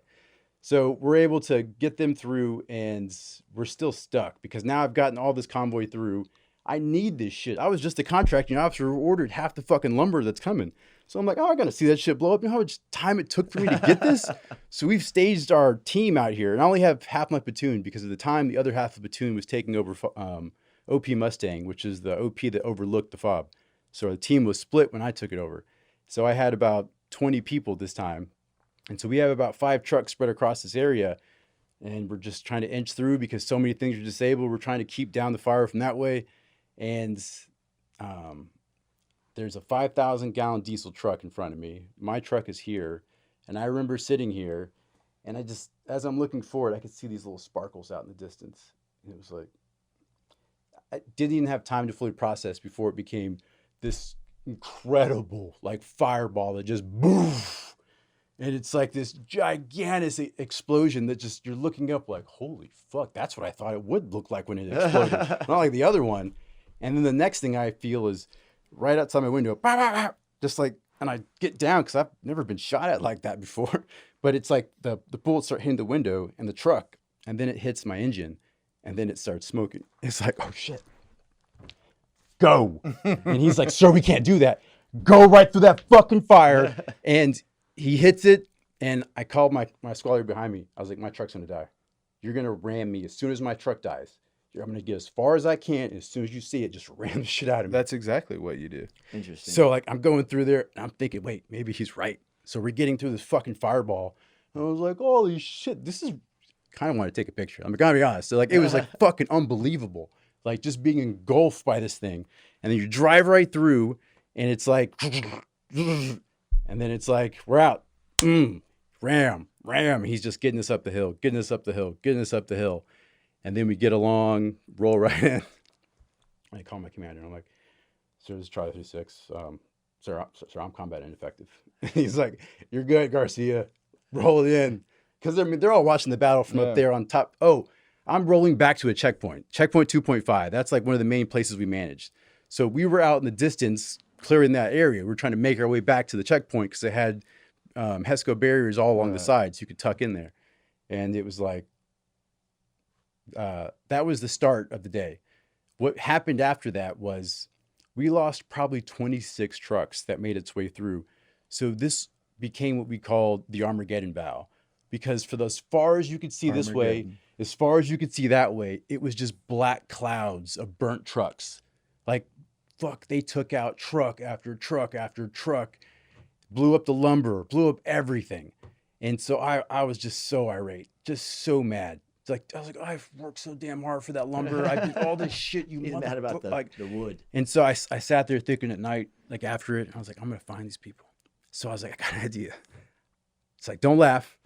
But what if we go out to the truck and I get a laser and I put the laser out and I start putting in all the indentions from the other side and I start trying to trace where the orientation of the fire came from.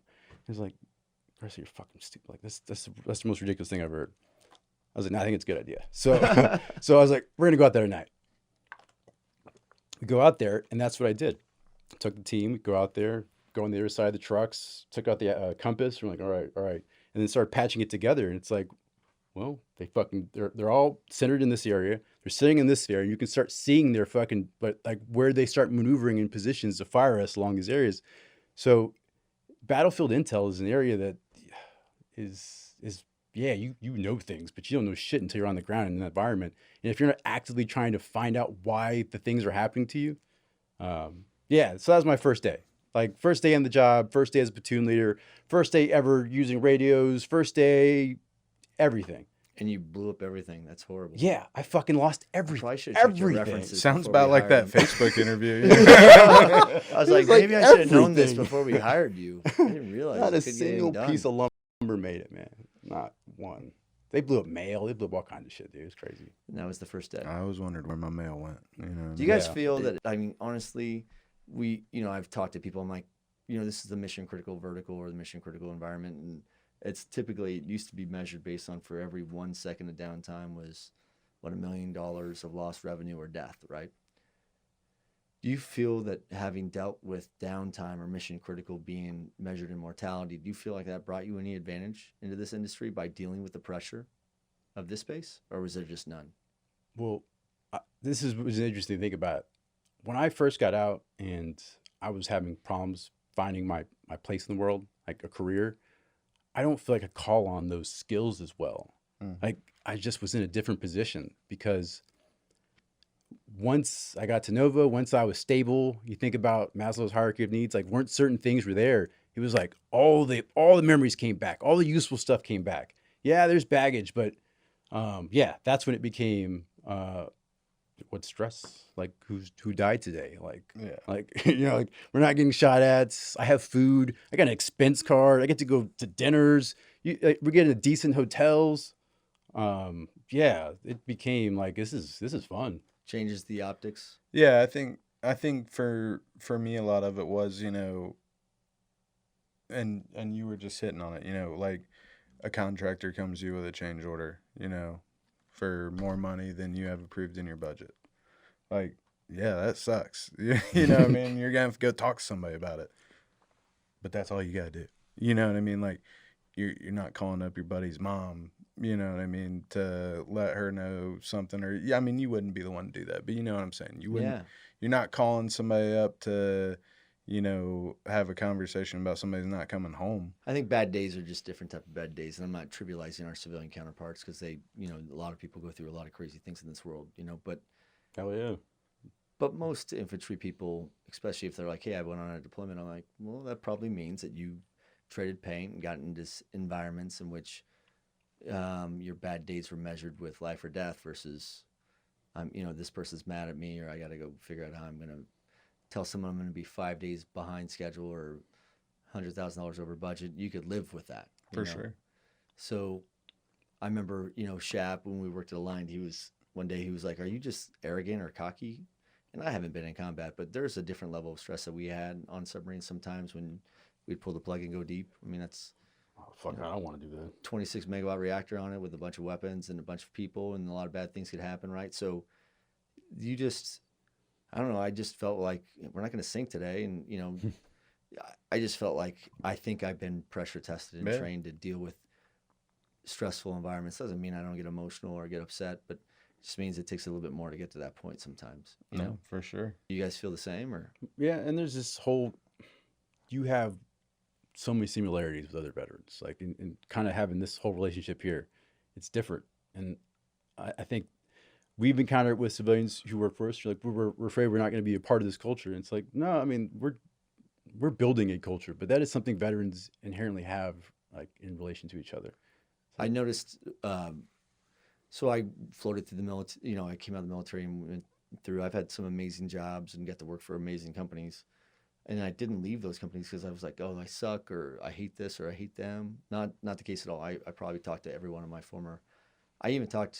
I could reach out right now to both my old captains probably, right? And my old department head, who I was like the most senior officer that I dealt with all the time, I could reach out to him anytime. I could reach out to my old chiefs, and I always had good relationships with those people.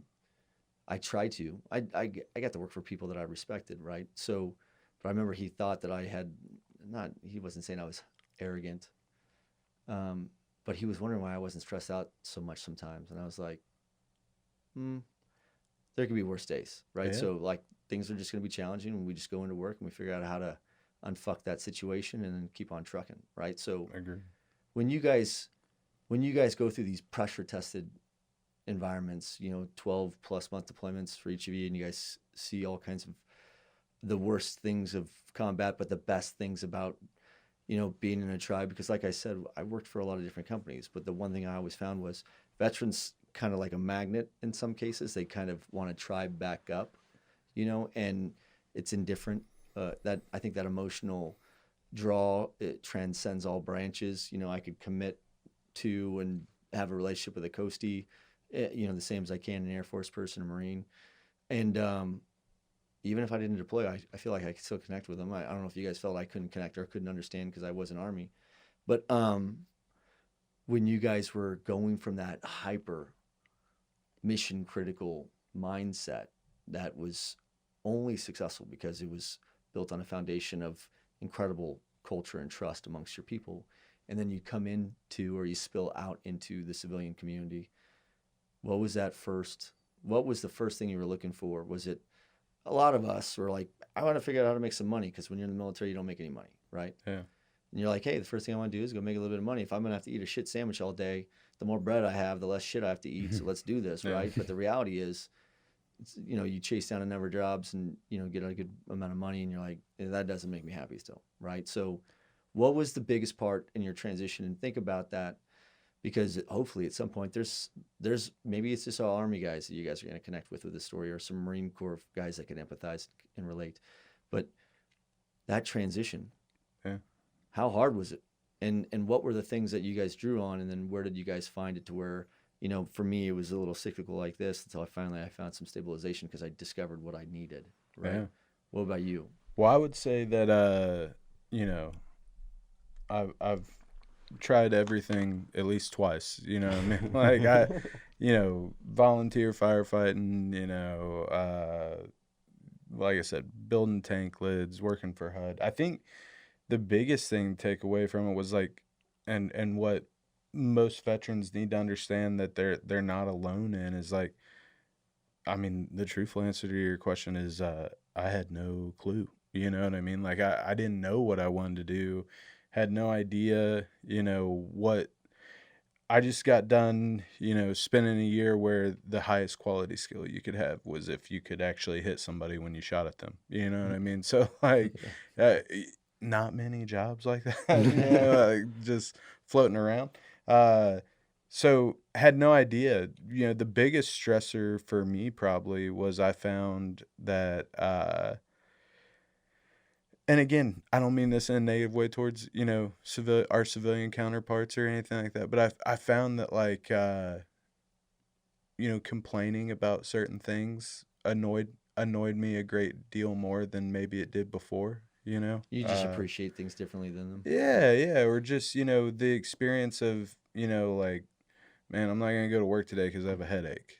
You know what I mean? Or things like that, obviously a large spectrum of things, but I don't know about you, but my leg could be falling off and my ass better be at morning formation. You know what I mean? Like there was no question about that. I mean, we'd drink, I don't know, as much beer as they will legally sell, and then still be at we'd be at morning formation at 4:45, chain smoking cigarettes before we're about to go on a run. Like going back to there's worse days, there's whatever, you know what I mean. I think for me, I found that I had a lot less excuses for myself, when I got out. And I think that helped me in, my career and moving from job to job. But I think a lot of veterans get tied up in, like, I need to know right now what I'm going to do. You really don't. You know what I mean? Like, you don't. You need to look for something like you said, I think it was you that said, the camaraderie, like the team feeling, the being comfortable, things like that. Like, look for that. Like, find what it is that gives you that purpose again every day and things like that, and not everyone's gonna have, what's Mike Tyson say? Everyone's got a plan until they get punched in the mouth, Right. Like, yeah, try and have a plan coming out of the military. Did and anybody things tell like that, you what to look for in a transition? They're like, hey, okay, my advice to you would be, don't get lost in these things. That's like a pitch in the dirt. You need to really start swinging for these ones. This is where you're going to find joy or happiness. Was there anybody that gave you, can you imagine if you had someone that you're a month, Yeah. 3 months from getting ready to get out of the military, and you're listening to a podcast like this, would it even had connected with you? Do your VA filing before you get out. Yeah. That honestly, well, like the sad answer is a little bit no. I mean, I don't know how it is on the officer side, but there definitely are resources, you know what I mean, where you can plan this, do a resume, yada yada yada. But it's not always mandatory, you know, and quite frankly, you know, sometimes there's, you know, duties and things like that even if you're a short timer, like there's things that have to get done, you know what I mean? So it's like we could, as a society, we could do a lot better, you know, with that transitioning aspect of it. But to me, the biggest thing I think that most veterans need to understand is like, you don't have to have it all figured out, you know, like everyone strives for that. But I think part of the reason we have the 22 a day and why we have, you know, a lot of the mental health issues that we have is there are, you know, expectations where it's like, well, you should have a plan. You should know exactly what you're doing when you get out. It should work the first time. You know what I mean? And like, I think we're all here to be able to tell you it doesn't work the first time. Like, you're not going to figure it out the first place you land. And, you know, you just have to persevere through those things and figure it out. And, you know, that's why I like, you know, the Ovita program and Spark program and stuff like that, because, you know, so far at least, none of the people that have come to us like had a plan to work in data centers Oh, or for sure. had any idea what it was, you know what I mean? But, you know, I'm also proud of the fact that, you know, majority of those people are staying with us, and majority of those people are being like, man, I found my place the first time, and this and that, you know. And I think a lot of it has to do with, you know, not so much that they had the perfect plan when they came out, but, you know, we're trying to make it an easier transition, and we're trying to find the ability to give these people a purpose and reduce that stress and things like that. So that's probably the biggest thing about transitioning, in my opinion. Mm-hmm. What's your part? Biggest part of transitioning. Yeah, I think there are resources for officers because, like Bradley Morris and all those, that's what their primary target was for, you know, JMOs for the longest time. And so it seemed like, yeah, I'll just go do one of those things. But, you know, when I was getting out, I just had this thought, you know, that kept lurking in my head of like, I'm leaving something right, a lot of fucking fun. Like, I remember one day I was like on top of a mountain, like sitting there with your night vision. I'm waiting for this helicopter to come pick us up. I'm like, man, some things are just like really fucking cool to see at times. Sure. So like you're sitting there in the dark and you got this, you know, it's just like four of us waiting for the helicopter to get there. And just beautiful night sky. And so like I remember those things. And so I just kept having these memories of like, I'm not going to go live a job that's like, I hate my existence. I was like, I'm not going to do something that I worked so hard to achieve and, you know, wanted to do for so long. And it's like, I'm not going to. So I didn't know what I wanted to do, but I wanted to do something that I never thought I could do.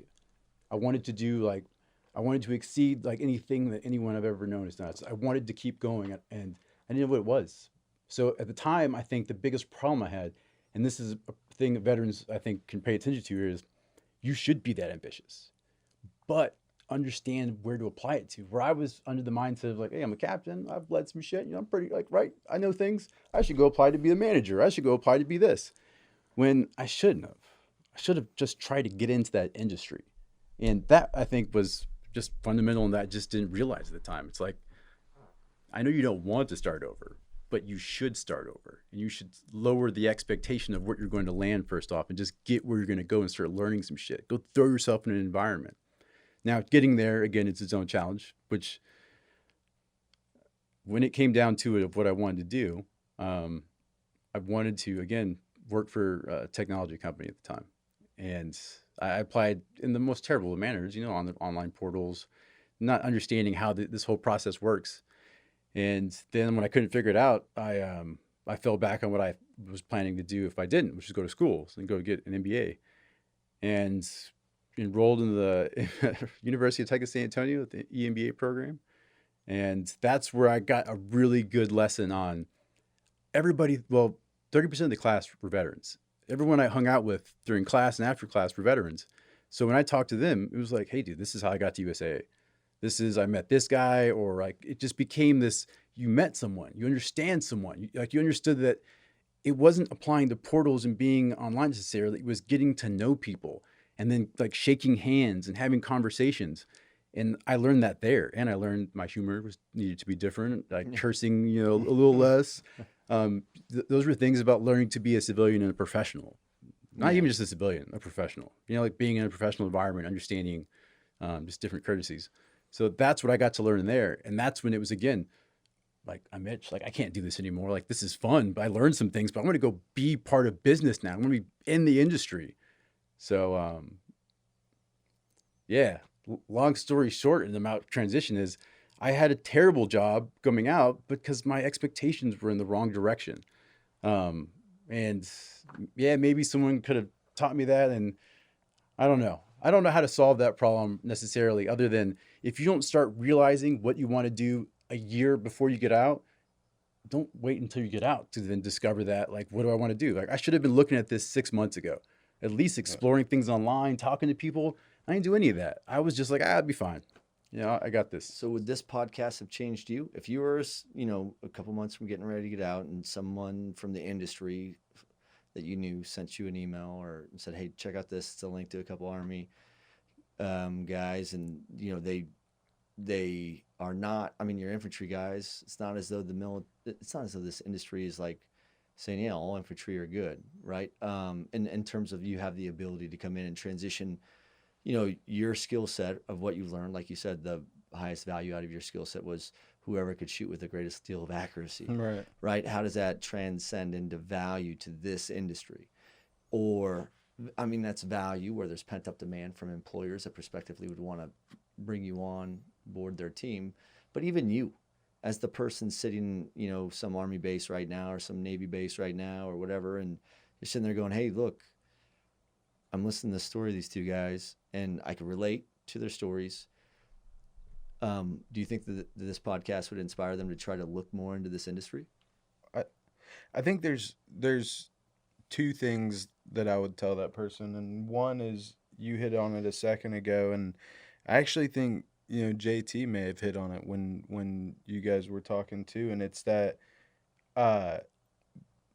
ambition, right? And being ambitious and being willing to take that chance. I think exactly what GT said was, take that job that's 3 jobs above, where you should be or whatever. And what I mean by that is, when I said that I was literally Googling what is an RFI and what is a submittal before I interviewed with you, that's what I was doing. You were doing that last month. Hey, to be fair. But, you need to take those chances. You need to put yourself out there. You need, the military is challenging. You know what I mean? Regardless of what you are doing, every branch, MOS, everything in the military has its different challenges, right? And I think what bonds a lot of veterans, like you said, veterans come back to each other, and it's like magnets, right? It's a shared suck experience, Yeah. It's being in, the long convoys that are getting attacked. It's trying to pull your buddies out of this or that, or, being the guy that's driving the big truck trying to find the IEDs. Regardless of what you're doing, it's a challenge. And I think a lot of veterans get bored when they get out of the military too, because they're not being challenged. They don't have that fulfillment or purpose. I found it was that I wasn't contributing to anything that was significant. For sure. Significance. I just needed to be doing something that was significant. Yeah. Right. So you have to take those chances, and you gotta, you have to put yourself out there. And one thing that is interesting about our industry, and I feel like, I'm a good example of this, is like, go back and check my high school transcripts. You know what I mean? Like, go back and and look at the student and the intellect that I was, right? And what I would say is that, you know, it's gonna be what you put into it, regardless of what it is that you're doing. When I told you that I would, outwork anybody you had, I was the first person at that job site in Santa Clara every day, and I was the last person to leave. You know what I mean? Now, a lot of times, 90% of the time, because of the team and you know what I'm saying? Yep. All of us were there. You know what I mean? But my point is, like, I wasn't leaving before everybody else left. You know what I mean? Sure. Google Can't teach that though. Google became my best friend. YouTube, like Learning the you industry. can learn these skills, and for somebody that's transitioning, like I got news for any infantry soldier out there. You do have leadership skills. You do have communication skills. You do have the ability to manage people, like even, junior enlisted, specialists and stuff like that are, team leaders or whatever. Like, part of the battle is understanding how to vocalize the skill set that you have obtained in the military and transferring it over to leadership, communication, organization, things like that. And those are the things that people need to focus on as they're transitioning. So if I was, somebody listening to this podcast right now, I'd say, shoot for the stars, shoot for whatever it is that you're passionate about, that you feel would have a purpose in your life. And then just be, willing to go and outgrind and outwork and anybody that's in front of you, because I don't know how you guys feel, and we've all had a bunch of people that have worked for us and around us and everything like that. And I will take that guy that I know is going to show up every morning and grind his ass off over the guy that shows up and can give me every single answer every single time I ask. You know what I mean? Like, sometimes there's something about somebody that's willing to grind and work and have grit and everything like that. And it's not about this degree or that degree, or, it's about your work ethic and what you put into it. I agree 100%. It's a really good point, because you think coming out, a lot of times we're like, all right, now I travel, now I do all this shit, now I want some stability in my life, I want to have this. And unfortunately, you eliminate yourself from so many opportunities. That's exactly right. Because if you're not coming out and realizing it's going to be hard. Yep. And your civilian counterparts are competitive as fuck. They want things too. That's right. And they've been at it so much longer than you. And you're going to go right into the world and say, everything you've done for 8 years, I know it even better because I did this over here. That wasn't this. So, like, yeah, there's friction, there's this, but it's going to take that. You're going to have to grind the shit out of it. You're going to have to spend so much time on Google, on YouTube, on Coursera, anything you can to start educating yourself, because it's going to be uphill if you want to be successful. But tell me how crazy it is, like, for both of us, right? That was 7-8 years ago. Well, I mean, it's been 10 years ago now that I've been out. I'm talking about getting into the industry, 8 years ago, roughly same for you. And so we talk about that, but there's civilian counterparts and there's grinding and working and this and that. Like, I didn't know what a data center was. and 8 years later, here I am sitting with my two best friends in the world. For sure, man. But I mean, like, I guess the message I want to send I wanted to make sure you guys were able to send a message to veterans, transitioning veterans of all branches, that that transition phase is super challenging, and it's not important. In my opinion, I don't feel like it's as important to understand the exact destination, but more so the direction, and you got to be willing to take on any opportunity. Right? You can't be so narrow-minded or so focused on only X, Y, and Z because you think that's what you want to do. Because that's what I did. I was like, oh, I think I'll be good at this. I think I'll be good as a subject matter expert because I thought I could understand, complicated technology. And then I did, but I was like, now I figured out how to do that, and I'm still like, this is lacking, right? Mm-hmm. So I think that there's a genuine search to find purpose, right? Mm-hmm. And let them open up their eyes to everything. Like, the aperture should be as wide as it can be so that they can figure out how to find this. And once they know what that is, then they'll figure out which vertical of industry they find it in. And for us at Overwatch, our only job is to create that light that hopefully people can discover and be like, what's that? Maybe that is a part of something that I could align to my purpose. So we'll bring it home, because I know that this is a little bit longer podcast, but it's really important, I think, to let people know. One, I don't know if it was fair to go out and explain your guys' background to a bunch of transitioning veterans about trying to get in this industry without letting them understand how you guys got into this industry and how far you've come in such a short amount of time. That this industry is not very mature, and it reinvents itself faster than other groups, and you're not behind, you're not late. You know, the soup's not done cooking. You could get in, and if you could enter this space in 3 months from now, and you could have in 5 years from now make the most profound impact on this vertical. There's no limits. Yeah. Would you agree? 100%. Sure. So, you know, when we first launched Overwatch, you guys remember, I think we launched it at 7x24 in Phoenix. Yep. And I think either a few days before or after that, I'd actually spoken at a DCD Dallas conference. Mm-hmm. And I was on a panel with, you know, Jose Ruiz, a Navy veteran. There was like 4 or 5 veterans on that panel, a couple from Salute. And the audience, I took a question from one of the guys from QTS. And his question was, with all these veterans that are transitioning out, like, have you guys ever battled PTSD? Sure. Okay. And I know, I mean, Anthony doesn't even like to say, verbalize it, you know, but what I'm saying is there's a lot of guys that are. Would you agree? Or a lot of guys and girls that are. 100%. And I remember the first question I got was from a former Marine who worked for QTS. And he goes, what do you do about hiring all these veterans that are struggling with PTSD? And it's a question I hadn't thought of yet, because I know I've dealt with it. I mean, I've hired plenty of veterans with PTSD prior to that, but I didn't address that problem surgically. You know, it was more like I dealt with it with a hammer, right? Where I said, and this was the only response I had, and it came right out, and who knows if it's the right one. But I said, it's simple. I try to create an environment that's free of all politics so that they feel safe. And that they know the threats that exist with whatever I task them with will only exist on the outside. It'll never come from within the business. And I felt like that was the number one thing that I had when I was in the military, was no matter what happened, there was really no threat on that submarine against me. It was all outside the ship, right? Sure.